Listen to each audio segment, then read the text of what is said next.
যেখানে মানুষ নেই, ঘরে বা যেখানে মানুষ নেই, আমি একা, সেখানে হাঁটু বা নাভির সতর খোলা রাখতে পারবো কিনা, বিশেষ করে গরমের সময়। নিজের থেকে অন্যকে নিয়ে বেশি চিন্তা এবং প্রতিনিয়ত অন্যের সম্পর্কে মন্দ ধারণা মাথায় ঘুরপাক খায়, এ থেকে বেঁচে থাকার উপায় কি, নিজের ইমান বাঁচানোর উপায় কি? আমি আর্টের কাজ করি, শরীরে বিভিন্ন জায়গায় রং লেগে থাকে, ফরজ গোসল করার পর দেখি অনিচ্ছাকৃতভাবে রং লেগে আসে, তাহলে আমার কি গোসল হয়েছে? আমি স্কুলে যথাসাধ্য পর্দা করে চলি, মুখে আগে নেকাব পড়তাম না, কিন্তু এখন পরে থাকি, কিন্তু খাওয়ার সময় মুখ খুলতে হয়, পর্দা করলেও সারাদিন পুরুষ মহিলা একই অফিসে কাজ করতে হয়, এতে আমার কি রকম গুনাহ হবে?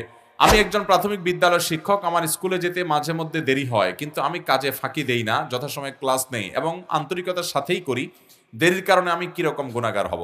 আপনার এই বক্তব্যে আপনি বলেছেন যে অজু ছাড়া কোরআন স্পর্শ করা বা ভিতরের পৃষ্ঠা ধরা যাবে না, এবং প্রমাণ হিসেবে উল্লেখ করেছিলেন সূরা ওয়াকিয়ার 19 নম্বর আয়াত, কিন্তু আমি দেখেছি তাফসীর ইবনে কাসির এর ব্যাখ্যা সম্পূর্ণ আলাদা, দয়া করে সঠিকটা বলবেন। এরপরে প্রশ্ন হলো, আমাদের দেশে একটি মসজিদে প্রতি বৃহস্পতিবার এশার নামাজের আজান 7 বার দেওয়া হয়, এটা কোরআন হাদিসের আলোকে কতটুকু জায়েজ?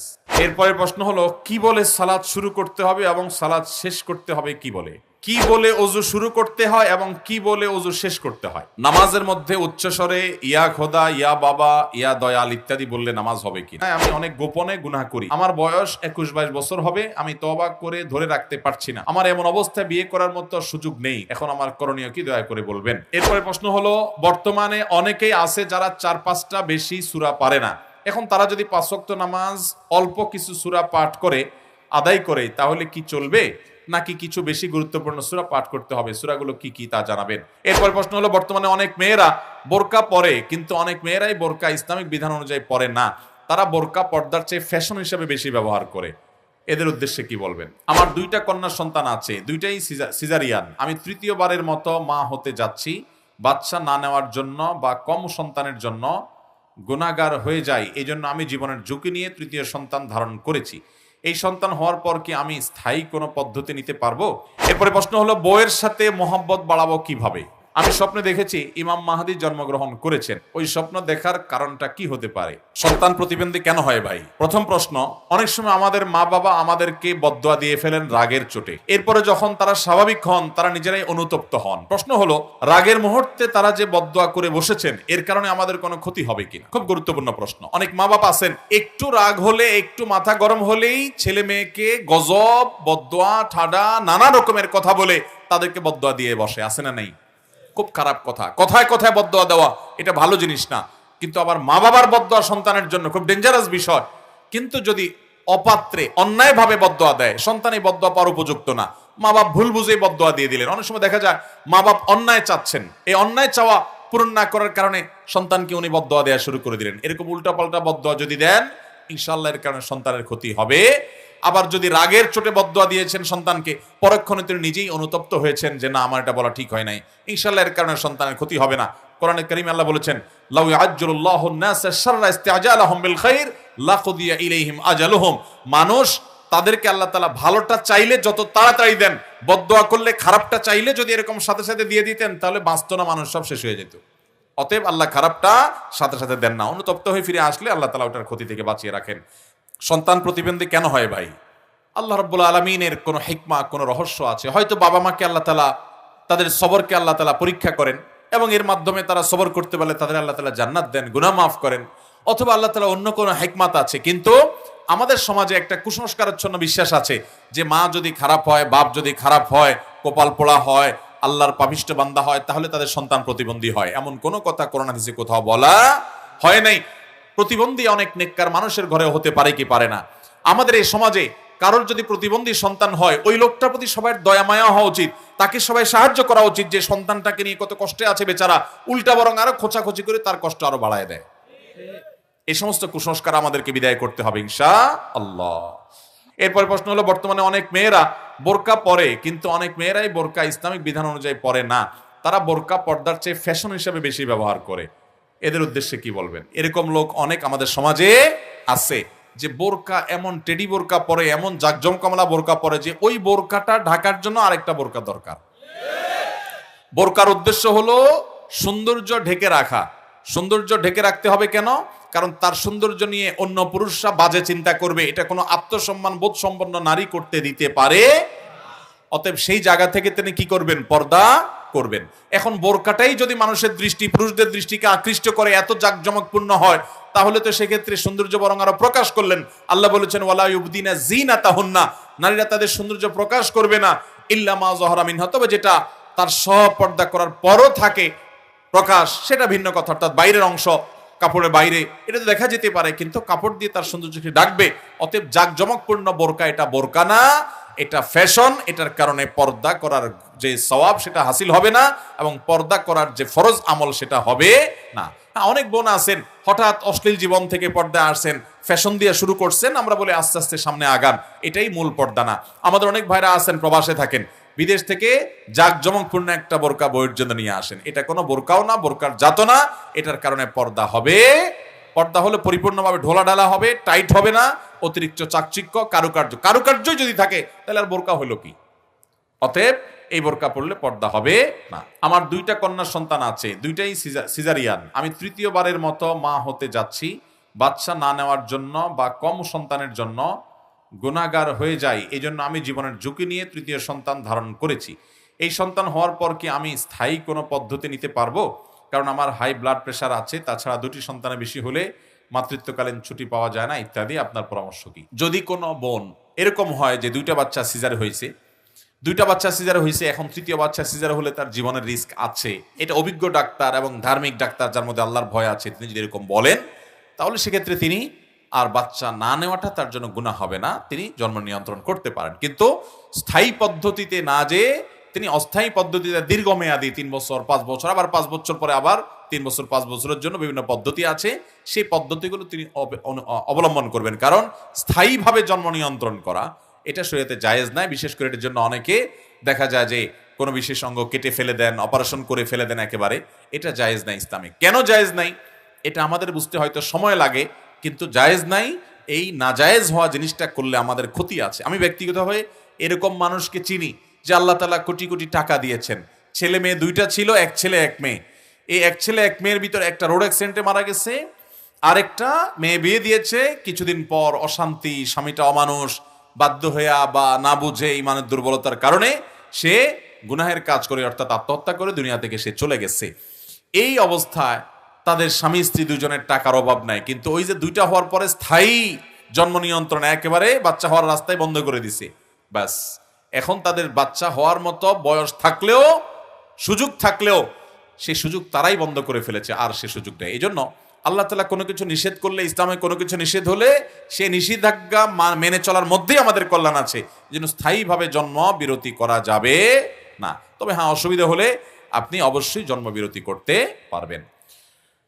আর ওই যে মাতৃকালীন ছুটি পাওয়া যাবে এটা হবে না, এগুলো কোনো কজ বা এগুলো কোনো কারণ হতে পারে না। আমি স্বপ্নে দেখেছি ইমাম মাহদী জন্মগ্রহণ করেছেন, ওই স্বপ্ন দেখার কারণটা কি হতে পারে? এমন স্বপ্ন দেখার কারণ কি?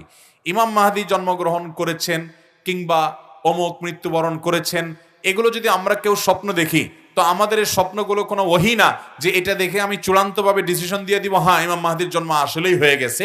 আমরা যে স্বপ্ন দেখি এটা সত্যও হতে পারে, ভুয়াও হতে। ইমানদারের স্বপ্ন সবগুলোই যে সত্য হবে এমন কোনো কথা।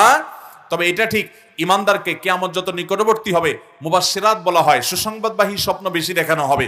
হতে পারে আপনার কোনো স্বপ্ন বিশেষ কোনো ইন্ডিকেট করে। স্বপ্নের ব্যাখ্যা ইসলামের গুরুত্বপূর্ণ একটা দিক। মুশকিল হলো আমাদের দেশে স্বপ্নের ব্যাখ্যা বুঝেন এমন আলেম, এমন মানুষ খুব কম, অথচ এই ব্যাপারটা এবং এই সাবজেক্টটা আমাদের অনেক বড় একটা গুরুত্বপূর্ণ বিষয়। নবী করিম সাল্লাল্লাহু আলাইহি ওয়াসাল্লাম ফজর নামাজের পরে কে কি স্বপ্নে দেখেছেন শুনে সেগুলোর ব্যাখ্যা দিতেন। আমাদের এই সমাজে আলেমদের মধ্যেও এমনকি স্বপ্নের ব্যাখ্যা দেওয়ার মতো বিচক্ষণ, বিদগ্ধ এই সাবজেক্টে এক্সপার্ট মানুষ খুব একটা নাই। ইমানদারের অনেক স্বপ্নই কিন্তু ইঙ্গিতপূর্ণ হয় এবং সতর্কবার্তা হয়, অনেক সময় সুসংবাদবাহী হয়। এই স্বপ্নগুলোর ব্যাখ্যা জানতে পারলে ভালো। তবে স্বপ্ন যদি দেখার পর আপনার কাছে মনে হয় ব্যাখ্যা সাপেক্ষ, যার তার কাছে বলে বেড়াবেন না। ব্যাখ্যা দেওয়ার মতো কোনো লোক থাকলে তাকে বলবেন, আর না হলে চুপ থাকবেন। আর ইমাম মাহদীকে স্বপ্নে দেখছেন দেখেই উনি জন্মগ্রহণ করছেন এমন কোনো বিষয় নাই। আবার যেমন করে থাকতে পারেন, সেটা একমাত্র আল্লাহ তাআলা ভালো জানেন। কিয়ামতের কোনো বিষয় নিয়ে আমরা নিজেরা দায়িত্ব নিয়ে আপনার বলবো যে হ্যাঁ ওনার জন্ম হয়ে গেছে, অমুক স্থানে হয়ে গেছে, অমুক জায়গায় হয়ে গেছে, এগুলা উচিত না, এগুলো বলা কোনো সঠিক কাজ না। কারণ কিয়ামতের ক্ষণ সন এগুলো বলার অধিকার কারোর দেওয়া। এরপরে প্রশ্ন হলো বউয়ের সাথে মহব্বত বাড়াবো কিভাবে? বউয়ের সাথে মহব্বত বাড়াবেন কিভাবে? আজই প্রশ্ন। মহব্বত বাড়ানোর জন্য আমল আছে, বলবো শুধু বইয়ের সাথে না, যেই করে মানুষের সাথে মহব্বত বাড়ানোর জন্য নবী করিম সাল্লাল্লাহু আলাইহি সাল্লামের কিছু পরামর্শ আছে। এর ভিতরে 1 নম্বর পরামর্শ হলো, কারোর অগোচরে যদি, কারোর পেছনে যদি তার জন্য দোয়া করেন। ধরুন আপনার স্ত্রীকে আপনি অনেক ভালোবাসেন, আপনি চান তার অন্তরে আপনার প্রতি ভালোবাসা তৈরি হোক, তো আপনি তার অগোচরে দোয়া করবেন, আল্লাহ আপনি আমার স্ত্রীর প্রতি রহম করেন, তার গুনাহ খাতা মাফ করে দেন, তাকে ভালো মানুষ বানান, আরো নেককার বানান, তার জিন্দেগিতে বরকত দান করেন, ইত্যাদি ইত্যাদি। তার জন্য তার অগোচরে, তার পেছনে যত বেশি দোয়া করবেন, তার অন্তরে আপনার প্রতি ভালোবাসা তৈরি হবে। দ্বিতীয়ত, নবী সাল্লাল্লাহু আলাইহি সাল্লাম বলেছেন, তোমরা ততক্ষণ পর্যন্ত ইমানদার হতে পারবে না যতক্ষণ পর্যন্ত তোমরা একে অন্যকে ভালো না বাসবে। আর আমি কি তোমাদেরকে বলে দিব না, যেই কাজটি করলে তোমাদের মধ্যে পরস্পর প্রতি ভালোবাসার সম্প্রীতি তৈরি হবে? সাহাবায়ে কেরাম অবশ্যই বলে দিন। নবী সাল্লাল্লাহু আলাইহি সাল্লাম বললেন, আফশুস সালামা বাইনাকুম, তোমরা তোমাদের পরস্পরের মধ্যে সালামের প্রচলন ঘটাও। অতএব বউকে ঘন ঘন সালাম দিবেন, সুন্দর করে সালাম নিবেদন করবেন। যত বেশি সালাম দিবেন তত বেশি কি হবে? ইনশাআল্লাহ মহব্বত তৈরি হবে। তাহলে মহব্বত তৈরির আরেকটা আমলও শিখাই দিলাম।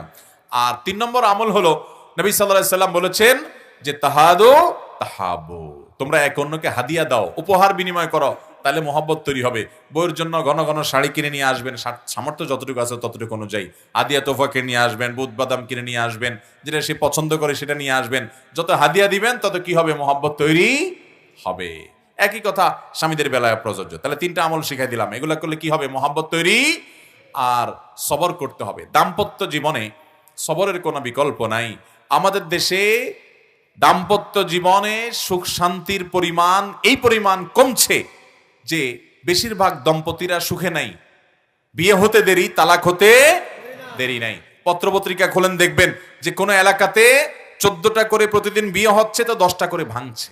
ভয়ঙ্কর একটা অবস্থা হয়ে যাচ্ছে। দাম্পত্য জীবনে সুখী থাকার জন্য প্রথম শর্ত হলো সবর করতে হবে। স্বামীকেও করতে হবে, স্ত্রীকেও। একসাথে যৌথ জীবনে অনেক বোঝাপড়ার গরমিল হয়। একটু সবর করলে কিছু কাল গেলে আস্তে আস্তে সবকিছু সেট হয়ে যায় এবং সংশোধিত হয়ে যায়। আল্লাহ আমাদের সবাইকে সবর করার তৌফিক দান করুন। সেই সাথে শুকরও করতে হবে। যতটুকু পাইছেন শুকর আদায় করেন, এইটুকুও না পাইতে পারতেন তাহলে ইনশাআল্লাহ সুখে থাকতে পারবেন। এরপরে প্রশ্ন হলো, বর্তমানে অনেকেই আছে যারা 4-5টা বেশি সূরা পারে না। এখন তারা যদি 5 ওয়াক্ত নামাজ অল্প কিছু সূরা পাঠ করে আদায় করে, তাহলে কি চলবে, নাকি কিছু বেশি গুরুত্বপূর্ণ সূরা পাঠ করতে হবে? সূরাগুলো কি কি তা জানাবেন। 5 ওয়াক্ত ফরজ নামাজে এবং সুন্নত নামাজে আমরা সূরা ফাতিহার পর অন্য সূরা মেলাবো। শুধু 4টা সূরাই আছে, এটা দিয়েই সব নামাজ পড়েন যদি, নামাজ তো হয়ে যাবে, কিন্তু এটা উচিত না। একজন মুসলমান 4টা সূরা ছোটবেলায় মুখস্থ করছেন, এখন আর 2টা করেন, আরেকটা করেন। 1 মাস ধরে চেষ্টা, সামনে রমজান মাস আসতেছে, কোরআন নাজিলের মাস, চেষ্টা করে আপনি 1টা-2টা সূরা বাড়ান, যাতে করে এক এক নামাজে এক একটা আপনি পড়তে পারেন। কিন্তু এই 4টা দিয়ে যদি নামাজ পড়েন আপনি, ইনশাআল্লাহ গুনাহ হবে না, নামাজ হয়ে যাবে। এরপর প্রশ্ন হলো, আপনাকে আমার পক্ষ থেকে সালাম জানাই। আমি অনেক গোপনে গুনাহ করি। আমার বয়স 21-22 বছর হবে। আমি তওবা করে ধরে রাখতে পারছি না। আমার এমন অবস্থায় বিয়ে করার মতো সুযোগ নেই, কারণ বাবা মার মধ্যে মিল মহব্বত নেই। এখন আমার করণীয় কি, দয়া করে বলবেন। অনেক যুবক ভাইরা আছেন এই রোগের রোগী, যে তাদের দ্বারা অনেক গোপন গুনাহ হয়। হস্তমৈথুন করেন, মাস্টারবেশন করেন, ব্লু ফিল্ম ইত্যাদি দেখেন মোবাইলের মধ্যে।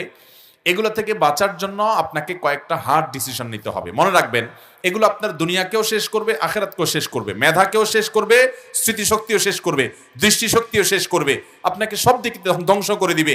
এবং এই গুণাগুলো থেকে বাঁচার জন্য আপনাকে শক্ত সিদ্ধান্ত নিতে হবে। অপারেশনে যেতে হবে, অ্যান্টিবায়োটিকে কাজ হবে না। অপারেশন কি?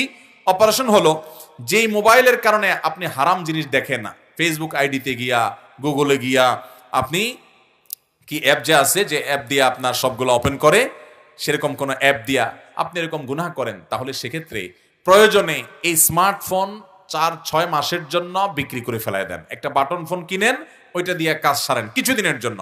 মনকে বুঝাবেন যে মন 6 মাস পর আবার কিনে দেবো, তুমি কান্দাকাটি করিও না, 6 মাসের জন্য আমি মোবাইল দিয়ে তালাক দিলাম। এরকম যদি 4 মাস 6 মাসের জন্য মোবাইলকে ছেড়ে দিতে পারেন, ইনশাআল্লাহ আপনি হিম্মত করে করেন, দেখবেন আল্লাহ তাআলা আপনাকে বাঁচায় নিয়ে আসছে। চোখের গুনাহ যেখানে হয় সে জায়গায় যাবেন না, তাহলে আস্তে আস্তে নিজেকে নিয়ন্ত্রণ করতে পারবেন। এবং আমাদের তরুণ বন্ধুরা, বেশিরভাগ তরুণরা এই গুনাহগুলোতে আজ আক্রান্ত। হ্যাঁ, এগুলার চূড়ান্ত সমাধান হলো বিয়ে শাদী, কিন্তু বিয়ে শাদী তার বললেই হয় না। উপার্জন করবেন, কমপক্ষে মহরের টাকা জোগাড় করবেন, তারপর বিয়ে শাদী হবে। তারপরে যারা মুরব্বীরা আছেন তাদের কর্তব্য, এই যে ছেলেফেলেরা প্রশ্ন দিচ্ছে, মুরব্বীরা যারা আছেন তারা একটু প্রশ্ন শুনে কিছুটা শিক্ষা গ্রহণ করার চেষ্টা করেন। পোলাপান কত গুনাহের ভয়াবহ সাগরে তারা হাবুডুবু খাচ্ছে। অনেক বাবা আছেন জানছেন না আপনার ছেলে গুনাহে লিপ্ত, আপনার মেয়ে গুনাহে লিপ্ত, আপনি জানেন না, ফিতনার সময় চলছে। অতএব উপযুক্ত হলে তাদেরকে বিয়ে দিতে কোনো গড়িমসি করবেন না, যত দ্রুত সম্ভব তাদেরকে বিয়ে দেওয়ার উদ্যোগ নেবেন। যুবক পোলাপানের মিছিল দেখে অন্তত বোঝার চেষ্টা করেন। আল্লাহ রাব্বুল আলামিন আমাদের মুরব্বীদেরকে হেদায়েত দান করুন। তাদের সন্তানদেরকে উপযুক্ত হলে বিলম্ব না করে বিয়ে দেওয়ার ব্যবস্থা করুন। সন্তান কি খাওয়াবে এই চিন্তা নিয়ে টেনশন, তো একটা সহজ পলিসি বলি বাবারা, ঠিক আছে সন্তান এখনো ছাত্র মানুষ, পড়ালেখা করবে, এরপরে চাকরি বাকরি করবে, ব্যবসা বাণিজ্য করবে, তারপরে বিয়ে শাদী করাবেন, এই চিন্তা করছেন তো। এখন তো সে বিভিন্ন মেয়েদের ফাঁদে পড়ে গুনাহ করবে, জেনা করবে, গুনাহ আপনারও হবে। এবং এগুলোর কারণে এই যে দাম্পত্য জীবনে সুখ শান্তি নাই, 14টা তালাক প্রতিদিন হলে, 14টা বিয়ে প্রতিদিন হলে 10টা করে তালাক হয়, কেন হয়? এর অন্যতম কারণ হলো ডানে বামে যখন হারাম সম্পর্কে লিপ্ত হয়, দাম্পত্য পবিত্র জীবনে আল্লাহ তাআলা তখন সুখ শান্তিকে হারাম করে দেন। বেশিরভাগ মানুষগুলো অবৈধ সম্পর্ক বিয়ের আগে করার কারণে তাদের ওই বৈধ সম্পর্কে আর ভালো সম্পর্ক থাকে না। ওই যে আমি একটা কথা প্রায় সময় বলার চেষ্টা করি, সফট ড্রিঙ্কসের ঝাঁঝের মতো এটা ভালোবাসা। একবার বোতলের মুখ খুলে ফেলছেন, একটু ঢেলে খেয়ে ফেলছেন, এরপর মুখ যতই আটকান আপনি, আগের ঝাঁঝ আর থাকবে। অতএব ভালোবাসা আল্লাহ যা দিয়েছেন সব জমায় রাখেন নিজের বউয়ের জন্য, অজাগায় কুজাগায় খরচ করে, এরপরে আসল টাইমে দেখবেন যে ভালোবাসার পুঁজিতে টান পড়ছে। অতএব যুবকরা 2 নম্বর পথে যাবেন, সব জমা করে রাখেন বউয়ের জন্য, এবং ওইরকম একটা বউ খুঁজে রাখেন যে সব জমা করে রাখছে তার জামাইয়ের জন্য, তাহলে ইনশাল্লাহ বেটে বলে হবে। আর না হলে দুইজনেরই পুঁজির টান আছে, দেখবেন যে ভালোবাসা জমে না, কদিন পরে একজনের ক্যাবলা একদিকে আরেকজনের ক্যাবলা আরেকদিকে। চায়না মাল যতটা লাস্টিং করবে আপনাদের বিয়ে ততটা লাস্টিং করবে, চায়না মালের চাইতে খারাপ হয়ে যাবে। অতএব মুরব্বীরা, বাবারা, ছেলে মেয়েরা নষ্ট হয়ে যাচ্ছে, বোঝার চেষ্টা করেন, এজন্য অল্প বয়সে তাদের বিয়ে দেন। যেটা পলিসি বলতে চাইছিলাম ভুলে গেলাম, সেটা হলো যে ছেলে এখনো পড়াশোনা করছে, মেয়ে এখনো পড়াশোনা করছে, এখনো বিয়ে আপনি দিতে চাচ্ছেন না, হয়তো মাত্র তার বয়স 19, 20, 21, 22, ঠিক আছে, আরো পরে বিয়ে দিবেন, সে চাকরি বাকরি করুক, মহরের ব্যবস্থা করুক, ভালো কথা। একটা বুদ্ধি করতে পারেন, সেটা হলো এই ছেলে তলে তলে অন্য মেয়েদের সাথে হারাম রিলেশন করবে, আপনার প্রেমের নামে 2 নম্বরই করে বেড়াবে, আর মেয়েরাও এরকম হারাম সম্পর্ক করবে, কোনো না কোনোটা ক্ষেত্রে হয়তো এরা করবে। বেশিরভাগ ছেলে মেয়েরা আজকাল আক্রান্ত। তো বাঁচাবার জন্য বুদ্ধি হলো একটা ভালো মেয়ে আপনার ছেলের জন্য খুঁজে, দিনদার, আপনার ছেলের জন্য যেভাবে চাচ্ছেন সেরকম একটা মেয়ে ব্যবস্থা করে, ওই মেয়ের বাপরে ফুসলায়া ফাসলায়া, যদি তাদের বিয়ের বয়স হয়, উপযুক্ত হয়, অন্তত বিয়েটা একজন হুজুরকে দিয়ে পড়ায় নেন যে আগদ হয়ে গেল, কিন্তু দুইজনের জায়গায় থাকবে, ছেলের বাড়িতে, মেয়ের বাড়িতে, যেটাকে আমার দেশে বলে আগদ হয়ে থাকে, উঠি কি বলে এটাকে আপনাদের এলাকায়? উঠায় নিয়ে আসারে কি বলে? উঠায় আনা। এই উঠায় আনা ঠিক আছে, 5 বছর, 3 বছর, 4 বছর পরে ছেলে চাকরি করলে তখন হবে, তার আগে বিয়েটা হয়ে থাকুক। তাহলে এরা মেসেজ আদান প্রদান করবে, এরা যোগাযোগ করবে, কথাবার্তা বলবে, সেগুলা ওই অজাগা না করে জায়গা মতো হবে। তাহলে পোলাপান এমনি আকাম কুকাম করার চাইতে সে তার বৈধ স্ত্রীর সাথে সম্পর্ক রাখলো। তবে হ্যাঁ, স্বামী স্ত্রী সুলভ তারা একসাথে থাকা, উঠায় আনা, সেটা আপনারা তাদের যখন উপার্জন হবে সেটা করলেন। কমপক্ষে এতটুকু যদি করেন তাহলে পোলাপান অন্তত হারাম থেকে বেঁচে যাবে। বাবারা, নিজেদের সন্তানদের চরিত্র যদি না বাঁচাইতে পারেন, এই সন্তান কখনো নেককার হবে না, এই সন্তান আপনার দুঃখের কারণ হবে, আপনি নিজে এটা সাফার করবেন। বিদায় সন্তানের চরিত্র বাঁচানোর চেষ্টা করবো তো আমরা ইনশাআল্লাহ। আল্লাহ আমাদের মুরব্বীদেরকে তৌফিক দান করুন। আর এই লম্বা লম্বা ঠিক বলনেওয়ালা আর জোরে জোরে আমিনের এই মিছিল করনেওয়ালা যুবকদেরকে বলবো, কামাই রোজগার শুরু করে দেন। কামাই রোজগার শুরু করেন, তাহলে বাপ মাকে বিয়ের কথা বলতে সুবিধা হবে। কামাই রোজগার করে এরপর ইমাম সাহেবকে আদিয়া তোফা দিয়া চাইনিজ খাওয়ায় ফুসলা ফাসলায় বলবেন আমার আব্বাকে বোঝানোর দায়িত্ব আপনার। আল্লাহ তাআলা আমাদের সবাইকে হেদায়েত দান করুন। বিলম্বে বিবাহ বহু ফিতনার কারণ। হ্যাঁ, একেবারে যদি আপনি না পারেন, বিয়ে এখন বাবা করাচ্ছে না, আমার কথাও শুনছে না, তো কমপক্ষে রোজা রাখবেন। রোজা রাখলে কি হবে? ইনশাআল্লাহ চরিত্র হেফাজত করা সহজ হবে। নামাজের মধ্যে উচ্চস্বরে ইয়া খোদা, ইয়া বাবা, ইয়া দয়াল ইত্যাদি বললে নামাজ হবে কি? নামাজের মধ্যে আমরা কি বলবো বা কি বলবো না, সেটা কোরআন এবং হাদিসে বলা আছে না নাই? যা বলা আছে তার থেকে বাড়ায়া যদি ভালো কিছুও বলি, তাতে নামাজ হবে না। আবার যদি যা বলা আছে সেটা আমরা না বলি, সেটাও সঠিক হবে। মা আতাকুমুর রাসূলু মা আতাকুমুর রাসূলু ফাখুযুহু ওমা নাহাকুম আনহু ফান্তাহু। রাসূল সাল্লাল্লাহু আলাইহি ওয়াসাল্লাম তোমাদেরকে যা করতে বলেছেন, দিয়ে গেছেন, সেটাকে ধরো, আর যা ছাড়তে বলেছেন সেটা বাদ দাও। নামাজের মধ্যে আমরা সূরা ফাতিহা, অন্যান্য সূরা মিলানো, দোয়া, দুরুদ, তাসবিহ এবং তাকবীর যেগুলো যেগুলো করার কথা, আত্তাহিয়াতু, দুরুদ, দোয়া, মাসুর, এগুলো পড়বো। এগুলা কোরআন হাদিসে বর্ণিত হয়েছে। নামাজের মধ্যে কোথাও বলতে বলা হয় নাই যে হঠাৎ হঠাৎ করে আপনি বলবেন ইয়া আল্লাহ। এই হঠাৎ হঠাৎ করে ইয়া আল্লাহ বলছেন, আল্লাহর কথা আপনি স্মরণ করার জন্যই তো নামাজ। আকিমিস সালাতা লিযিকরি, আল্লাহ বলেছেন আল্লাহর স্মরণের জন্যই নামাজ। এই জন্যই তো শুরু থেকে আল্লাহু আকবার, শেষে আসসালামু আলাইকুম ওয়া রাহমাতুল্লাহ। আল্লাহ শব্দটা শুরুতেও আছে, শেষেও আছে, মাঝখানেও আল্লাহ আছে। আলাদা করে আর ইয়া আল্লাহ বলে আপনি আলাদা ডাক দেওয়ার কোনো দরকার। আপনি নিজে থেকে মন গড়া যদি ইয়া আল্লাহ করে জোর করে ডাক দেন, নামাজ ভেঙে পর্যন্ত যেতে পারে। আবার লিখছেন কি ইয়া দয়াল, না ইয়া বাবা। আমাদের দেশে যে মানুষের কত বাবা, আল্লাহ আমাদেরকে হেদায়েত দান করুন, বলুন আমিন। আল্লাহ কোরআনে বলেছেন উদউহুম লিআবাইহিম ওয়া আকসাতু ইনদাল্লাহ, মানুষকে তার জন্মদাতা বাবার পরিচয় দিয়ে ডাকবা, এটাই আল্লাহর কাছে অধিক ন্যায়সঙ্গত। অথচ আমরা অনেকে পীর বাবা নাম দেই, কেবলা বাবা নাম দেই। আপনার বাবা আপনার জন্মদাতা পিতা, আর শ্বশুরকে বাবা বলবেন রূপক অর্থে। তিনি আপনার স্ত্রীর বাবা, বাবার সমতুল্য সে অর্থে, প্রকৃত অর্থে না। প্রকৃত অর্থে বাবা একমাত্র একজন, আপনার জন্মদাতা যিনি, তিনি, এছাড়া কোনো বাবা নাই। সাহাবীরা নবী করিম সাল্লাল্লাহু আলাইহি সাল্লামকে কি বাপ ডাকতেন? তাহলে আমাদের দেশে অনেক মুরিদরা পীর সাহেবকে বাপ ডাকে কেন? কি বলেন? এই পীর সাহেব বড় না রাসূল আকরাম সাল্লাল্লাহু আলাইহি সাল্লাম বড়? কোন তুলনা চলে? তাহলে না চললে এখানে বাপ ডাকার মানেটা কি? আচ্ছা, তারপর সম্মানার্থে যদি বলেন যে বাবা যেরকম আমাকে সবকিছু শিখায়, আপনি আমাকে সবকিছু শিখান। হাদিসে আসছে নবী সাল্লাল্লাহু আলাইহি সাল্লাম বলেছেন, আমি তোমাদের পিতার মতো। পিতা ডাকতে বলেন নাই। পিতা যেরকম স্নেহ করে সন্তানকে সবকিছু শিখায়, তোমাদের কোন পথে গেলে লাভ হবে, কোন পথে গেলে ক্ষতি হবে, কোন পথে গেলে আখিরাতে তোমরা উপকারী হবে, উপকৃত হবে, সেই পথের পথ আমি বলি, বাবার মতো করে সন্তানকে হাত ধরে ধরে ভালো পথে নিয়ে যাই।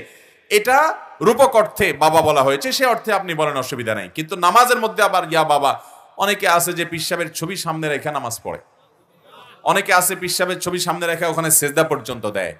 এগুলোর কারণে ঈমান পর্যন্ত চলে যেতে পারে। বাবারা, ঈমান পর্যন্ত চলে যেতে পারে। আপনি নামাজের মধ্যে সূরা ফাতিহার মধ্যে নিজেই বলতেছেন ইয়্যাকা না'বুদু ওয়া ইয়্যাকা, আল্লাহ শুধু তোমারই ইবাদত করি। তাহলে আবার পীর সাহেবের ছবি থাকলে শুধু আল্লাহর ইবাদত হইল? তাহলে তো আপনি পীর সাহেবের পূজা করছেন, তারে সেজদা করছেন। অতএব ঈমানদার শুধুমাত্র সেজদা কাকে করবে? আল্লাহ রাব্বুল আলামিনকে করবে, এবং অনুসরণ করবে কোরআন এবং হাদিস। কোরআন এবং হাদিসকে অনুসরণ করবে। অন্ধভাবে যদি অনুসরণ করতে হয় শুধু কোরআন হাদিস, অন্য কোন মানুষকে না, সে পীর নাম দেন, অন্য কোন নাম দেন, তারে অন্ধ অনুসরণ করবেন, এর নাম ইসলাম। আল্লাহ আমাদেরকে বুঝার তৌফিক দান করুন। তাহলে নামাজের মধ্যে যদি কেউ এরকম ইয়া দয়াল বাবা, ইয়া বাবা বলে, তাহলে তার নামাজই হবে না, তার নামাজ সাথে সাথে ভেঙে যাবে। এরপরে প্রশ্ন হলো, কি বলে ওযু শুরু করতে হয় এবং কি বলে ওযু শেষ করতে হয়? ওযু শুরু করবেন কি দিয়া? বিসমিল্লাহ দিয়া। ওযু শুরু হবে বিসমিল্লাহ দিয়া। বিসমিল্লাহ বলে আপনি দুই হাতের কবজি ধোয়া শুরু করবেন, ব্যাস। এরপরে ওযুর শেষে কি বলবেন? কালিমায়ে শাহাদা, আশহাদু আল্লা ইলাহা ইল্লাল্লাহু ওয়া আশহাদু আন্না মুহাম্মাদান আবদুহু ওয়া রাসূলুহু। আপনি কালিমায়ে শাহাদা পাঠ করবেন। কোন কোন বর্ণনায় আসছে আল্লাহুম্মা জাআলনি মিনাত তাওয়াবিনা ওয়া জাআলনি মিনাল মুতাতাহহিরিন, আল্লাহ আমাকে তওবাকারীদের এবং পবিত্রতা অর্জনকারীদের মধ্যে আপনি শামিল করবেন। ওযুর শেষে এই দোয়া করার কথা কোন কোন হাদিসে আছে। তাহলে ওযুর শুরুতে বিসমিল্লাহ পড়বেন, শেষে কালিমায়ে শাহাদা পড়বেন। এর মাঝখানে আবার প্রত্যেকটা অঙ্গের জন্য আলাদা আলাদা দোয়ার কথা অনেক বই পুস্তকে পাবেন। সেগুলো কোনো অথেন্টিক হাদিস দ্বারা সাব্যস্ত নয়, যে হাত দোয়া দোয়া এটা, পা দোয়ার দোয়া এটা, মুখে পানি দেওয়ার দোয়া এটা, কুলি করার পা দোয়া এটা, নাকে পানি দেওয়ার দোয়া এটা, মাথা মাসে করার দোয়া এটা। এগুলো সব মানুষের নিজেদের মন গড়া বানানো, এগুলো কোনো হাদিস দ্বারা প্রমাণিত নয়। হাদিসে আছে শুধুমাত্র ওযু শুরু হবে বিসমিল্লাহ দিয়া, শেষে হবে কালিমায়ে শাহাদা, এবং ওই যে দোয়া আছে এটা। যদি কেউ এইভাবে উত্তম রূপে ওযু করে, শেষে কালিমায়ে শাহাদা পাঠ করে, আল্লাহ রাব্বুল আলামিন তাকে জান্নাতের যেই কোনো 8টা দরজার যে কোনটা দিয়ে প্রবেশ করার সুযোগ দিয়ে দিবেন। জান্নাতের 8টা দরজার সবগুলোর কমন রিমোট এটা যদি বলতে চান, তাহলে বলতে পারেন যে উত্তম রূপে ওযু করা এবং ওযুর শেষে কালিমায়ে শাহাদা পাঠ করা। এরপরের প্রশ্ন হলো, কি বলে সালাত শুরু করতে হবে এবং সালাত শেষ করতে হবে কি বলে? সালাতের শুরু হবে তাকবীরে তাহরিমা দিয়া। নবী করিম সাল্লাল্লাহু আলাইহি সাল্লাম বলেছেন, তাহলিলুহা তাহরিমুহা আত-তাকবীর ওয়া তাহলিলুহা আত-তাসলিম। অর্থাৎ নামাজের শুরু হবে আল্লাহু আকবার দিয়ে, আর নামাজের শেষ হবে আসসালামু আলাইকুম ওয়া রাহমাতুল্লাহ দিয়ে। এরপরে প্রশ্ন হলো, আমাদের দেশে একটি মসজিদে প্রতি বৃহস্পতিবার এশার নামাজের আজান 7 বার দেওয়া হয়, এটা কোরআন হাদিসের আলোকে কতটুকু জায়েজ? মন গড়া, ইসলামের নামে মন গড়া কোনো জিনিস, এটার নাম বেদাত। আপনি যদি এটা ইবাদত মনে করে করেন, কোরআন হাদিসে বলে নাই। নবী করিম সাল্লাল্লাহু আলাইহি ওয়াসাল্লাম মুহাম্মাদিন আয়েশা বর্ণিত হাদিসে বলেছেন, মান আহদাসা ফি আমরিনা হাযা মা লাইসা মিনহু ফাহুয়া রাদ। যে ব্যক্তি ইসলামের মধ্যে নতুন কিছু আবিষ্কার করবে যেটা কোরআন হাদিসে নাই, সেটা প্রত্যাখ্যানযোগ্য, বাতিল, আল্লাহর কাছে সেটা গ্রহণযোগ্য হবে।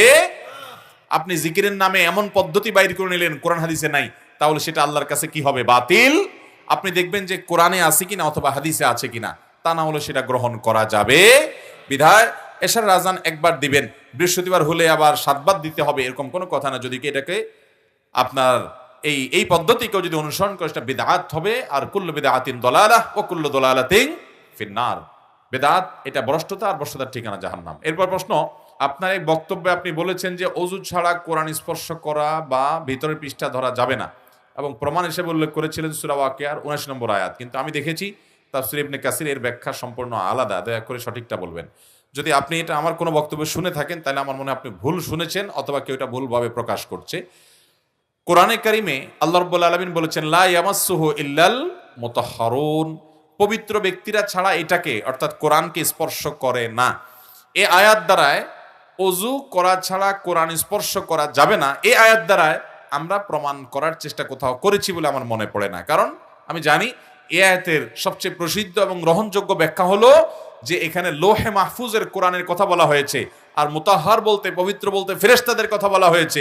অর্থাৎ আল্লাহ বোঝাতে চাচ্ছেন লোহে মাহফুজের যে কোরআন আছে, যেটাকে কিতাব মাকনুন বলা হয়েছে আগের আয়াতে, সেই কিতাব পবিত্ররা ছাড়া, অর্থাৎ ফেরেশতারা যারা গুনাহমুক্ত, তারা ছাড়া কেউ স্পর্শ করতে পারে না। এটা লোহে মাহফুজের কোরআনের কথা বলা হয়েছে। এই আয়াত দিয়ে কোরআন স্পর্শ করার জন্য ওযু আবশ্যক, সেই মাসআলা এই আয়াত দিয়ে প্রমাণিত হয় না। এই আয়াতের অনেকে ব্যাখ্যা করেছেন যে এর মানে আমরা পবিত্র ছাড়া কোরআন ধরতে পারবো না, তাদের ব্যাখ্যা অনুপাতে প্রমাণ হয়। কিন্তু বেশিরভাগ মুফাসসিরদের মত এবং গ্রহণযোগ্য মত হলো প্রথমটা। যাই হোক, তার মানে এই না যে কোরআন ওযু ছাড়া স্পর্শ করা যাবে। কোরআন ওযু ছাড়া স্পর্শ করা যাবে না। বহু হাদিস এর সপক্ষে আছে, একটা দুইটা নয়, বহু হাদিস। অনেক সাহাবীদের ফতোয়া রয়েছে, আসার রয়েছে এই মর্মে যে কোরআন স্পর্শ করতে হলে, সেটা কাগজে লেখা হোক, সেটা পাথরে লেখা হোক, সেটা ওয়াল লেখা হোক, এটা ধরতে হলে, ধরে ধরে পড়তে হলে, টাচ করতে হলে আপনাকে ওযু করতে হবে। তবে মুখস্থ কোরআন তেলাওয়াত করার জন্য ওযু করার প্রয়োজন। ওযুর মাধ্যমে শয়তান থেকে মানুষ মুক্ত হয়। আপনি কোরআন স্টাডি করবেন, তেলাওয়াত করবেন, ধরবেন, ধরে ধরে পড়বেন, তখন শয়তান থেকে পানা চাওয়ার জন্য একদিক থেকে আউযুবিল্লাহ পড়তে হয়, আরেক দিক থেকে ওযু করতে হয়। নাহলে কোরআন পড়েই আপনি ভুল ব্যাখ্যা করে গোমরা হতে পারেন। একটা গ্রুপ বাইর হয়েছে আমাদের দেশে, আহলে কোরআন, তারা হাদিস মানে না, এই কোরআন পড়েই কিন্তু তারা গোমরা হয়েছে। তো কোরআন পড়ে যেন কোরআন থেকে আমি আবার ভুল ভালটা না শিখি, ভ্রান্ত যেন না হই, এই জন্য শুরুতে আউযু বিল্লাহি মিনাশ শাইতানির রাজিম পড়তে হয়। আল্লাহ বলেছেন, ইযা ক্রাআতাল কুরআন ফাস্তাইজ বিল্লাহি মিনাশ শাইতানির রাজিম। যখন কোরআন পড়বে শয়তান থেকে পানা চেয়ে নিবা, কারণ ও কোরআন থেকেই তোমাকে ভুলটা শিখায়া বুঝায়া বিভ্রান্ত করতে পারে, যেমন আহলে কোরআনীদেরকে করছে, হাদিস অস্বীকারীদেরকে করছে। এরকম আমাদেরকেও হতে পারে, জন্য আউযুল্লাহ পড়তে হয়, সেই সাথে ওযুও করতে হয়। মুখস্থ তেলাওয়াত করবেন, ওযু করার প্রয়োজন নাই। এই বিষয়ে যদি বিস্তারিত জানতে চান, মাওলানা এমদাদুল হক নামে একজন আলেম, ডক্টর খন্দকার আব্দুল্লাহ জাহাঙ্গীর রহমতুল্লাহর বইগুলোর সম্পাদনা যিনি করতেন, এখনো করেন, তিনি একটা বই লিখেছেন, কোরআন স্পর্শ করতে ওযুর প্রয়োজন আছে কিনা। এই বইটা কিনে নিতে পারেন, সেখানে বিস্তারিত দলিল প্রমাণ উল্লেখ করা হয়েছে। সেখানে আপনি পাবেন সাহাবা ইকরামের অসংখ্য অসংখ্য আসার, নবী সাল্লাল্লাহু আলাইহি ওয়াসাল্লামের হাদিস আছে যে কোরআন এটা ওযু ছাড়া স্পর্শ করা যাবে না। অতএব এই আয়াত, লা ইয়ামাসসুল মুতাহহারুন আয়াত, এটা থেকে প্রমাণ করার প্রয়োজন নাই। অন্য আরো অনেক হাদিস আছে। যেখানে মানুষ নেই, ঘরে বা যেখানে মানুষ নেই, আমি একা, সেখানে হাঁটু বা নাভির সতর খোলা রাখতে পারবো কিনা, বিশেষ করে গরমের সময়।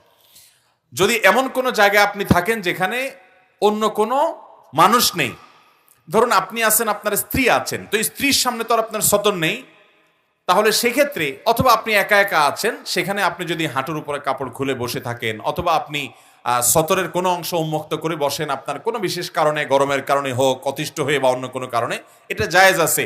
কেউ যদি না থাকে এটা হারাম হবে না। কিন্তু হ্যাঁ, এমন কেউ আছে যার সামনে সতর ঢাকতে হবে, তাহলে সেটা করা উচিত হবে না, সেটা করা জায়েজ নয়, উচিত হবে না, মানে সেটা করলে গুনাহ হবে।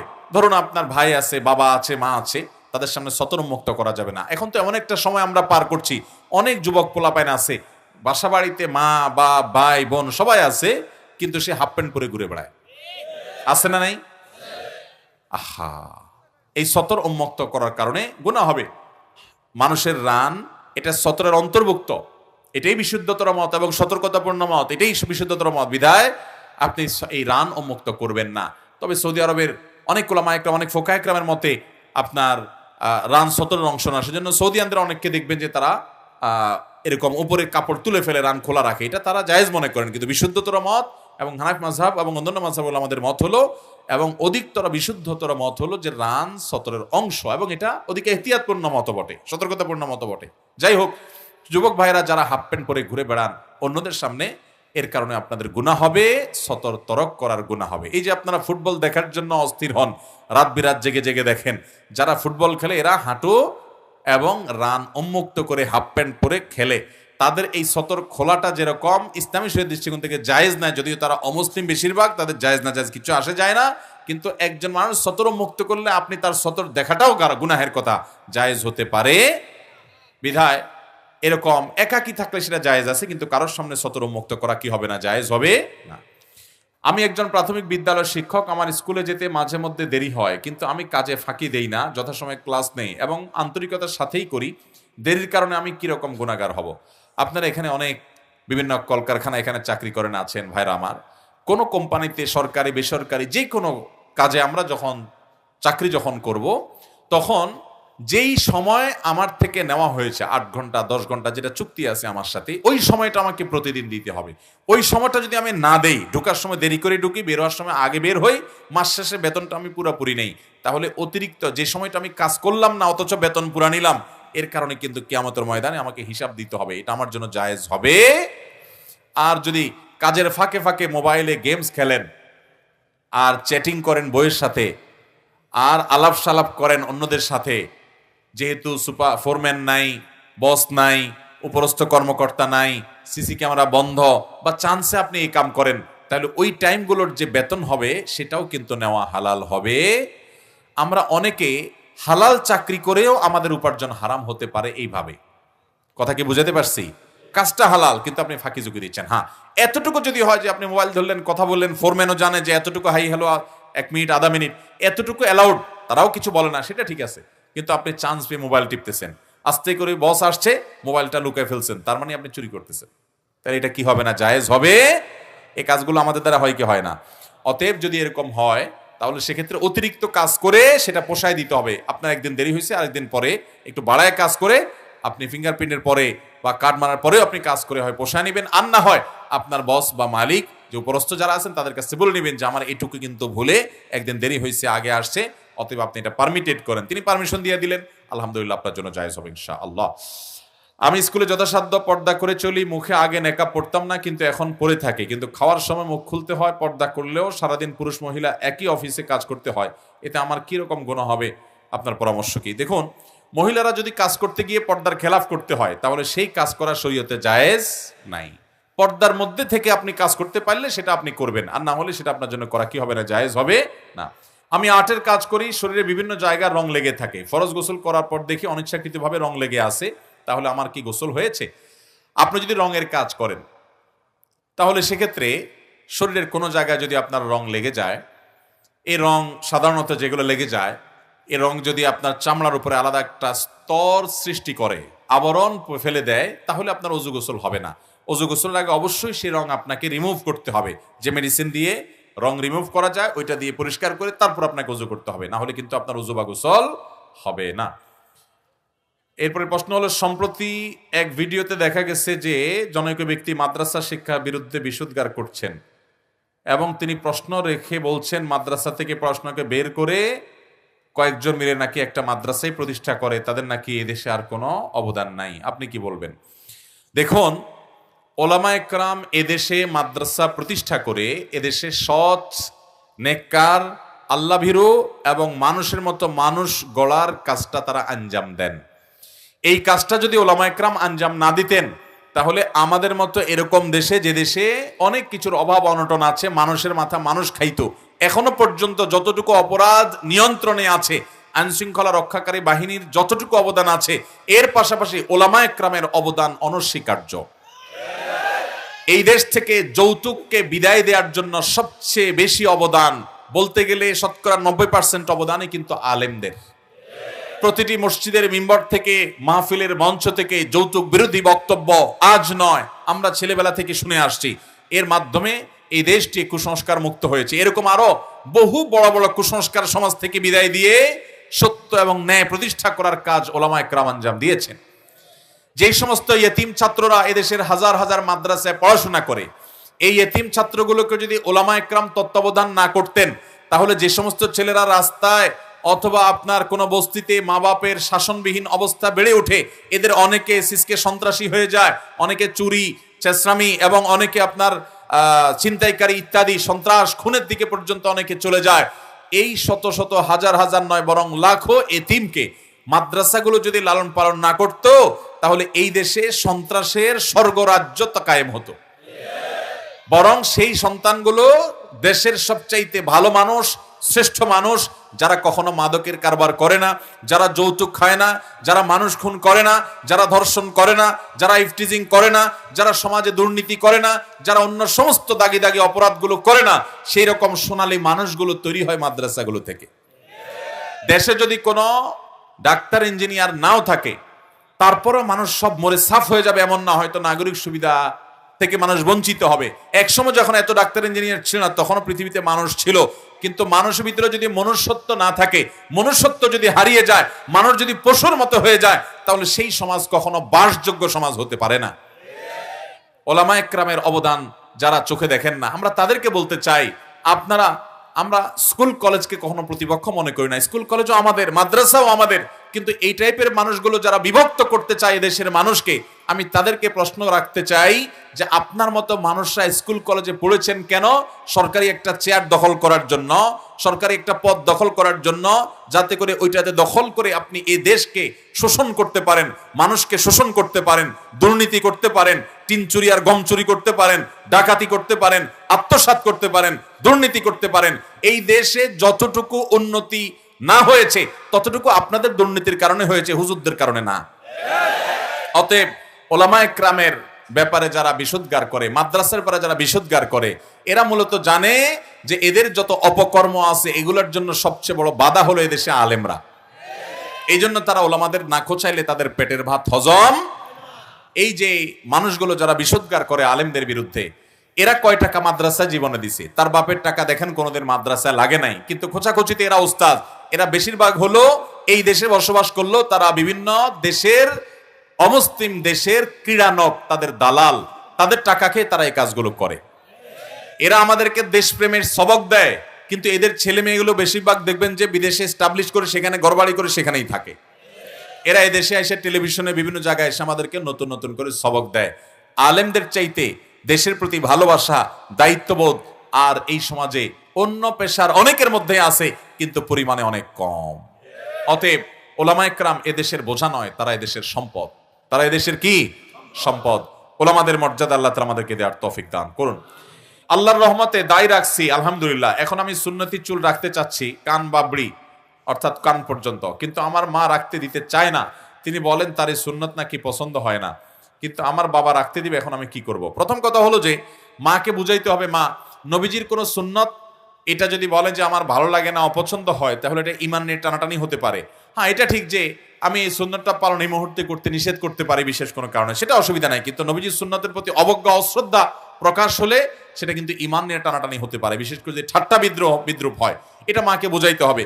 আর মা যদি নিষেধ করেন কোনো সুন্নত আমল করতে, তাহলে প্রয়োজনে সেই সুন্নত আমল করবেন না, কারণ সুন্নত আমল করার গুরুত্বের চাইতে মায়ের নির্দেশ মানার গুরুত্ব অনেক বেশি। হ্যাঁ, মা যদি আপনাকে একেবারে দায় রাখতেই নির্দেশ না দেয় যে না গায়ে রাখতেই পারবি না, সেই কথা মায়ের শুনতে পারবেন না, কারণ দায় রাখা ওয়াজিব। ওয়াজিব তরক করতে গিয়ে মায়ের কথা শোনা যাবে, বিনয়ের সাথে মাকে জানাতে হবে, মা তোমাকে আমি ভালোবাসি, তোমার কথা আমি সবকিছু করতে রাজি, কিন্তু নবীর নির্দেশ মানতেই হবে, আফুল্লোহা আর হুল্লোহা, সেজন্য আমি দায়ী, তোমার কথা চাচতে পারবো না। তবে হ্যাঁ, চুল লম্বা করে এটা তো সুন্নাহ। অতএব সুন্নাহর ক্ষেত্রে যদি মা নিষেধ করে সেটা আপনি মানবেন, মায়ের নির্দেশকে প্রাধান্য দিবেন।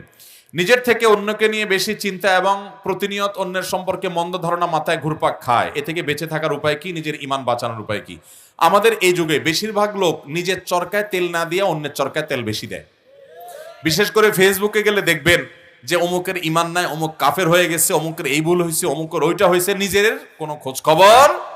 অনেকে আছে দেখবেন ফেসবুকে দাওয়াত দিতে দিতে দিতে বিশাল বড় ইসলাম প্রচারক উনি, কিন্তু ফজর নামাজ মসজিদেও যায় না। এরকম অনেক ইসলাম প্রচারক ফেসবুকে আজকাল আছে না নাই? ফেসবুকের লেখাজোখা পড়ে তার পোস্ট দেখে মানুষ মনে করে কত বড় আলেম, শেখ, দায়ী। অনেকে হয়তো তারে পাইলে ধরে মাহফিলও দাওয়াত দিত, অথচ যায় দেখে যে নামাজটাও ঠিক মতো আল্লাহর বান্দা, সব লাইক কমেন্ট কামানোর ব্যবসা। সব লাইক কমেন্ট কামানোর কি ব্যবসা? আল্লাহ মাফ করুক। এই উদ্দেশ্যে যদি আপনি দিন প্রচার করেন তাহলে সব তো দূরের কথা, বরং শিরকের গুনাহ হতে পারে। এখন কথা হলো, অন্যকে চিন্তা নিয়ে বেশি হয়, নিজেকে চিন্তা নিয়ে কম হয়। এই জন্য আপনি রিয়া এবং লৌকিকতা সম্পর্কিত হাদিসগুলো জানবেন, এগুলোর ভয়াবহতা কি, জাহান্নাম উদ্বোধন করবে সে সমস্ত লোকদেরকে দিয়ে যারা মানুষ দেখানোর জন্য ভালো কাজ করবে। আর আল্লাহ তাআলা কোরআনে বলেছেন, কু আনফুসাকুম ওয়া আহলিকুম নারা, নিজেকে জাহান্নামের আগুন থেকে বাঁচাও, এটা আগে, এরপরে পরিবারকে, তারপর অন্যান্য মানুষকে। এই আয়াতগুলো বেশি বেশি করে পড়বেন এবং যারা আত্মশুদ্ধি করে, নিজের সংশোধন করে, সেই মানুষগুলোর সামনে দিয়ে থাকবেন, ইনশাআল্লাহ আল্লাহ তাআলা ভালো রাখবেন। এরপরে প্রশ্ন হলো, আপনার কাছে কিছু জানার সুযোগ হয়েছে, দূর দূরান্ত থেকে এসে এই মানিকগঞ্জে চাকরি করছি আমরা অনেকে। এখানে এসে দেখলাম কিছু শিল্প কারখানার স্যার বলছেন চাকরি ইবাদত, চাকরি ইবাদত। এই জন্য আমাকে মাঝে মধ্যে বলে নামাজ জামাতে পড়ার দরকার নাই, ডিউটি শেষে পড়বেন। আমি কিন্তু ডিউটি ঠিক রেখে নামাজ পড়ি, তারপরে এসব কথা শুনতে হয়, তখন খুব খারাপ লাগে। এই চাকরি ইবাদত কথাটা শ্রমিকদের প্রতি স্যারদের নৈতিক দায়িত্ব সম্পর্কে যদি একটু বলতেন। ভাইরা আমার, কোনো দায়িত্বশীল অফিসার কর্মকর্তা যদি তার অধীনস্থ মুসলমানদেরকে নামাজ পড়তে না দেন, তাহলে তিনি আল্লাহর কাছে এই সবগুলো মানুষের নামাজ নষ্টের জন্য অপরাধী হিসাবে বিবেচিত হবেন। কিন্তু যদি নামাজ পড়তেই না দেয়, সেই কোম্পানিতে চাকরি করা আপনার জন্য জায়েজই নাই, হারাম হবে আপনার জন্য। না খেয়ে থাকলেও সেই কোম্পানির চাকরি করবেন। ওই কোম্পানি সৎ এবং ভালো মানুষের মর্ম হাড়ে হাড়ে টের পাবে এবং মুসলমানের সমাজে ইমানদার লোকদেরকে নামাজ পড়তে দিবে না। এর চেয়ে বড় অবিচার কিছু নাই। চাকরিকে ইবাদত বলনেওয়ালা মানুষটা, এটা হলো কালিমাত হক্কিন উরিদা বিহাল বাতিল, কথা সত্য মতলব খারাপের মতো। চাকরি ইবাদত তো তখন হবে যখন 5 ওয়াক্ত নামাজ সময় মতো পড়ে তারপরে চাকরি করবে, আল্লাহকে খুশি করার জন্য করবে। এই চাকরি করে নিজের স্ত্রী সন্তান পরিবারের রুটি রুজির ব্যবস্থা করে আল্লাহকে খুশি করতে চাইবে, তখন চাকরিটা ইবাদত হতে পারে। কিন্তু নামাজ বাদ দিয়ে চাকরি ইবাদত কিভাবে হয়? ওইটা তো গুনাহের কারণ হবে। নামাজ বাদ দিয়ে যদি চাকরি করতে হয়, সে চাকরি করা জায়েজ নাই। তবে এখানে আপনি জামাতের কথা জিজ্ঞাসা করেছেন। হ্যাঁ, এমন হতে পারে যে মসজিদে জামাত হয় 100-1টা, আপনার ডিউটি শেষ হবে 2টায়, তখন আপনি 2টা একসাথে জামাতে নামাজ পড়লেন। শিফট ডিউটিতে হয়, মাঝে মধ্যে এরকম হয়, এটুকু আপনি করতে পারেন, অসুবিধা নেই।